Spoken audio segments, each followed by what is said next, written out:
And our good friend Bill King joining us for this segment for a talk on college football. Of course, Bill hosting Nashville Sports Radio mornings, Monday through Friday, 6 to 9. He is the king of college football talk.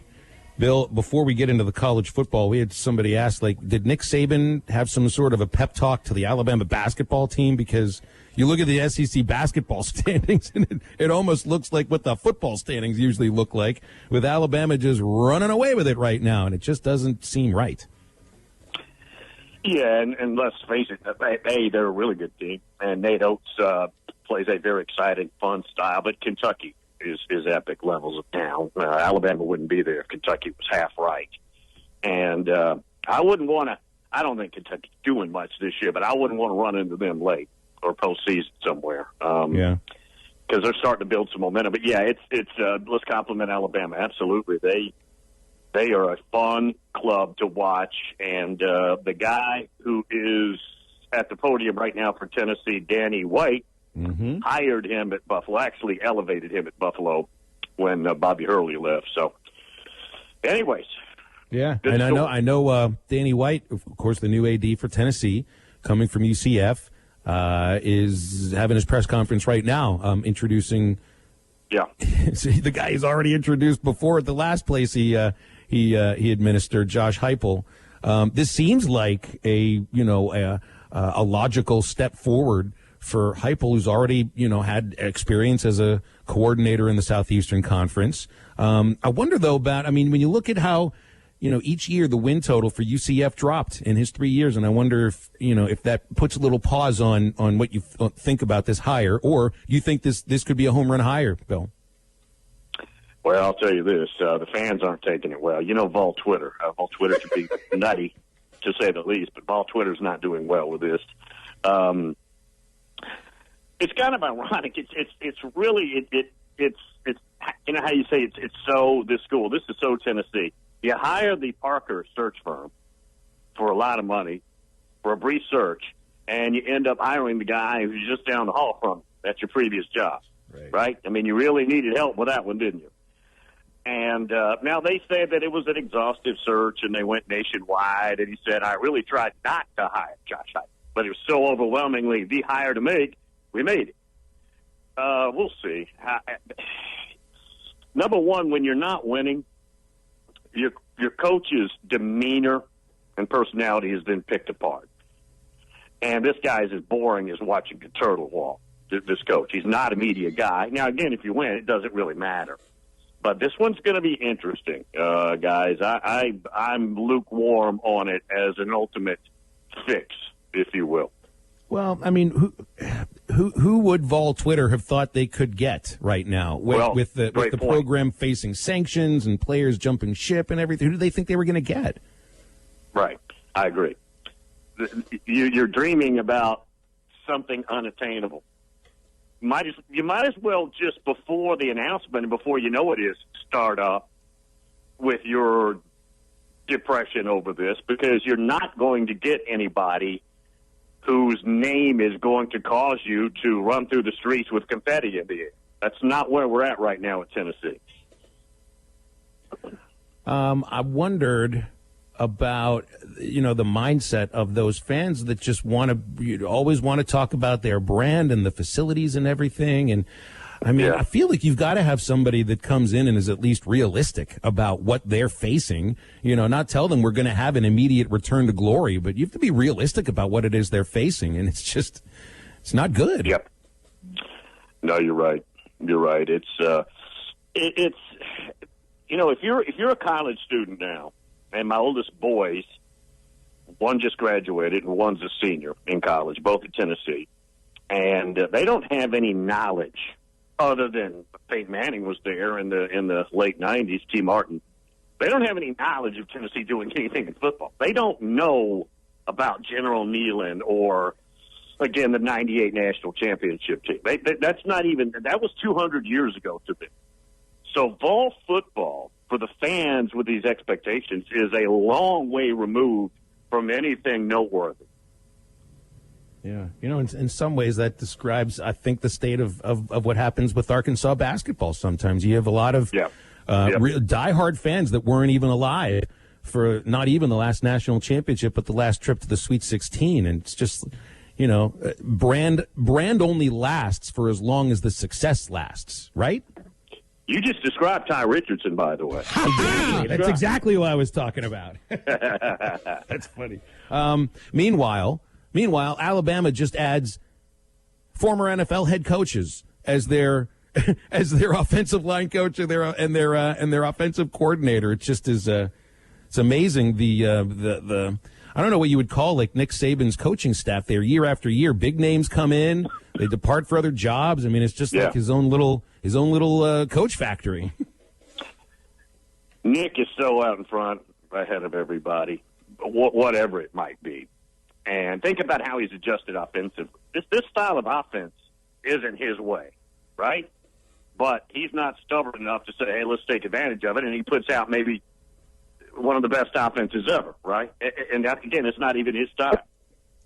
And this constantly bringing in coaches, whether it's head coaches in the NFL or Butch Jones or whoever it might be, is amazing what he does. And then he brings them in, he rehabs them, and then he lets them back out in the jungle to go fight for themselves, better equipped. And O'Brien's a brilliant offensive mind. Again, he's not a real personable guy, but who cares? Coaches don't get to speak anyways under Saban. And he'll be a brilliant play caller. And Doug Marrone is also a very good coach. A tough situation in Jacksonville, but he'll be good for that offensive line considering they're coming off a season where they say this might have been, including the 2012 team, the best offensive line they've ever had. Bill King joining us here on Halftime. Bill, want to go back to Tennessee just for a second. Want to ask you one quick thing. What happens now with Kevin Steele? Because I think a lot of us assumed that this was pretty much his job. So now you bring in Josh Heupel into the mix. What happens with Kevin Steele now? Do you think he stays aboard with Tennessee as their DC, or do you think he'll look to go elsewhere? And kind of what I think will happen, Coach Heupel will bring in his own guys. He was asked the question just 20 minutes ago, and he said, look, I'm going to have to talk to everybody. Normally, new guy comes in, he wants all his people. You don't keep hardly anybody. That means they'd be on the hook for Steele, too, because they've got him a contract, a couple of $100K. And he's owed a bunch at Auburn, too. But I don't know that he'll be staying. And unless they deem that he can run – they may decide he can run the defense. And he's good on that side of the ball. We know Kevin's good as a defensive coordinator, solid.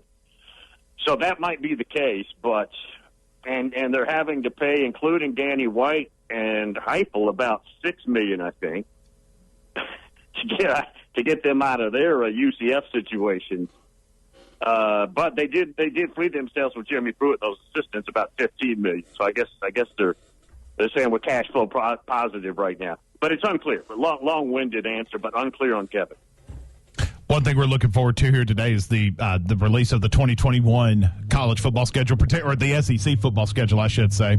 And when you look at the non-conference portion, obviously a lot of Arkansas fans are going to be pumped up for Arkansas versus Texas. You got Georgia versus Clemson this year. In what we've seen so far, is there a non-conference matchup heading into the 2021 season that you're pumped up to see? Oh, it's easy. Georgia-Clemson. Guys, my formidable college years were 80, 81 when I just got into college. And Georgia won the national championship in 80, and they play Clemson every year. Clemson won in 81. And they're only 70 miles apart. And I have some vivid memories, Herschel Walker, that first year in 1980, of those two teams. The quarterback at Clemson was from Athens, Georgia, on that 81 Danny Ford national championship team. And so that one's in the one slot, and there's not a 2 or 3. There's nothing close to that game for me. It's going to be a lot of fun. It's going to be a lot of fun to see here coming up. Last thing I want to touch on with you real quick. The SEC has announced they're adjusting their media days. They're moving back to Hoover, Alabama. And I think when you kind of combine that with kind of going back to its roots of where it's been for so many years, and now you're starting to see the schedule come out with a full 12-game non-conference slate, the whole 9 yards. Bill, it almost seems like, and if everything keeps trending in the right direction as the vaccine rolls out and everything, is there a chance in your mind that we might see a normal, air quotes, football season? Oh, I think there's a chance of it. Now, you got to remember, the SEC Media Day is going to be here in the 615 in Nashville. And because our mayor is a whack job. They probably Birmingham probably deemed, we might as well just move it. No reason to go on into the spring and keep delaying this. Let's just go ahead and move it. Nashville gets it back in 23, the way I understand it. But yes. I'm hoping, guys, I'll say this. Before we got to playing games, I didn't quite know how I would react to TV screens. All my TVs were watching, and there's hardly anything in the stands. I didn't know if that would weird me out or not. It had no bearing on me at all. Now, again, I want the frenzied crowd back, and I want that atmosphere back. But just from a passionate college football fan point of view, it did not affect me watching the season at all. It was weird, and we'll just end on this. When Arkansas played at Vanderbilt the other day, they had 72 people there, and you could hear every single shout from Eric Musselman to his team throughout the game. That was actually more entertaining than the game itself. Oh, I bet. Hey, Bill, real quick before we let you go, Phil brought up what Arkansas Vanderbilt. Ty made a trip down to Nashville last week for that Arkansas Vanderbilt game. He claimed he went down there just for the game. He said he didn't have any other endeavors of going to Nashville. I highly disagree with him. Now, you've worked with Ty. Is that legit, or do you think he had other reasons of going to Nashville? See, I don't know, because a lot of stuff's barely open. I don't know. He would always invite me, like, Bill, there's this ball over here. Me and the boys are going to be out. I said, I'm not coming. You guys chill. So, but I don't know. I know he's never mentioned a strip club, so you can't do that to him. I know he didn't come here for that. Fair enough. You know Ty about as well as anybody, so I wanted to hear your standpoint of what he could have possibly been doing in Nashville, because nobody's going to drive 8 hours from Fort Smith, Arkansas, all the way to Nashville to see Arkansas versus Vanderbilt. I'm not buying it. I feel Bill's right about the strip club thing. There's no way Ty is doing that. No way. Bill, appreciate you, man. Thanks, Bill. Okay, guys. Thank you. That is Bill King. He'll be with us every Wednesday, as usual. Oh. He does know Ty well enough, but I know Ty well enough to know I don't think he's ever been inside a strip club in his entire life, and probably won't ever. That's okay. To each his own, right? It's probably the best thing not to go in there, because there ain't nothing good that comes out of them.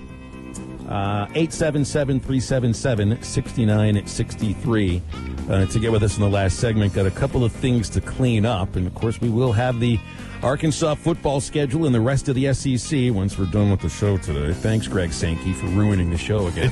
Remember, it's Matty T's fault. Matty T snapped on Greg Sankey earlier. Sorry, guys. Change My Mind coming up next, so stay with us.